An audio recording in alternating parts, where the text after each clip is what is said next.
और टिप है रोटी पकाने से रिलेटेड।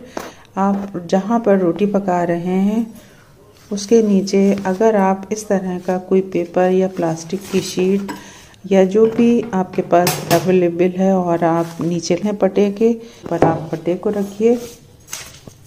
ये होगा कि इसकी जो भी आटे की डस्ट गिरेगी तो वो वेस्ट नहीं होगी और साथ ही आपका ये जो किचन प्लेटफॉर्म है ये गंदा नहीं होगा। उसको उठाकर उसका जो भी यूज़ करना चाहते हैं या कहीं पर जानवरों चिड़ियों के लिए रखना चाहते हैं तो ये भी एक टिप है। मिर्च को आसानी से स्टोर कर सकते हैं और वो ख़राब नहीं होंगी। उसके लिए तो सबसे पहले फ्रेंड्स इस तरह से हमें इसके डंठल अलग कर लेना है सभी मिर्चों के। मिर्च ख़राब हो रही है उसे हमें यहाँ पर हम इसमें कुछ मिर्चें रख देते हैं। इस तरह से हमने मिर्च रख दी हैं इसमें और नॉर्मली इसको हम बंद कर देंगे।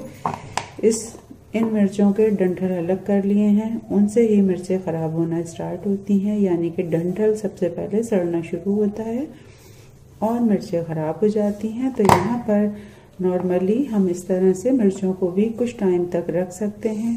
तो ये तो थोड़ी सी क्लिंग फिल्म निकाल लेंगे मिर्चों के हिसाब से जितनी मिर्चें हमारे पास हैं इसे हम मिर्चें डाल देंगे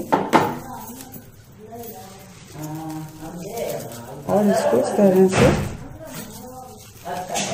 इसके अंदर रैप कर देंगे मिर्चों को।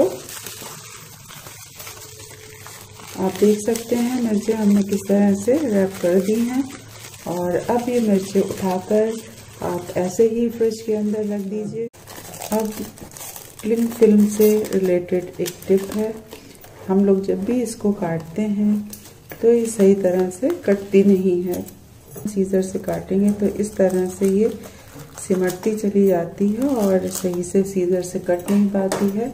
इसको काट के आसानी से कट जाए। आप इस तरह से इसको किचन के प्लेटफॉर्म पर या किसी टेबल पर लें और उसके बाद में आप एक कोई नाइफ ले लें जो धार हो या फिर कोई ब्लेड ले सकते हैं और उसको आप इस तरह से और यहाँ से पकड़ लीजिए और इस तरह से किनार से काटते चले आइए तो फिर ये आराम से अलग हो जाती है। इस तरह से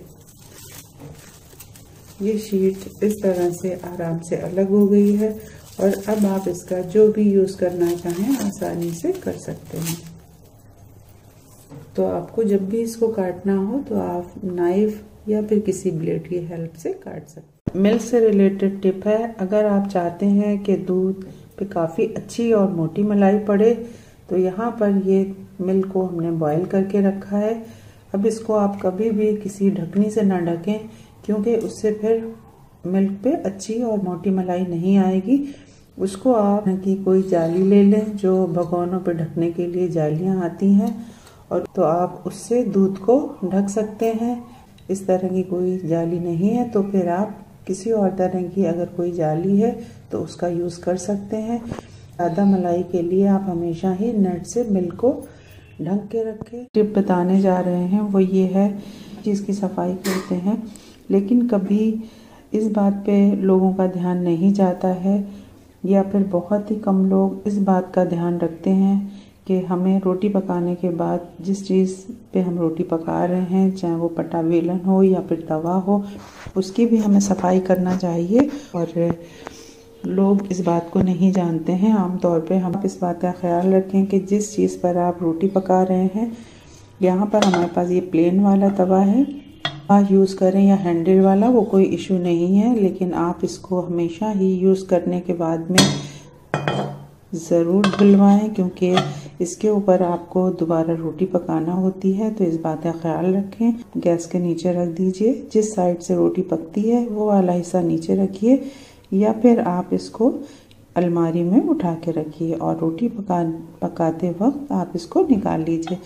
और रह गई पटा बेलन की बात, इसको भी आपको रोटी पकाने के बाद में हमेशा ही वॉश करना चाहिए क्योंकि तवा हो या पटा बेलन हो अगर आप रोटी पका के उसको ऐसे ही छोड़ देंगे या ऐसे ही उठा के कहीं पे भी रख देंगे या खड़ा कर देंगे तो इसके ऊपर चूहे आ सकते हैं, छिपकली, कीड़े मकोड़े या चींटियां वगैरह आ सकती हैं। और धोकर उठा के रखना है। अलमारी में है जैसे कि हमारे पास ये स्टैंड है बटा बेलन और तवा टांगने का, या तो आप ये यूज़ करें, इस तरह का स्टैंड ले लें, ख़रीद लें, इसको यूज़ कर लें, बेलन टांग दीजिए और ये चिमटा यहाँ पे आप आटे को टांग दीजिए।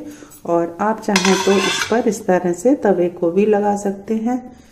तो यहाँ पर सारी चीज़ें सेफ हो गई क्योंकि धुली हुई हैं, तो इसके ऊपर चूहे वगैरह या छिपकलियाँ या कोई भी ऐसी चीज़ नहीं आएगी जो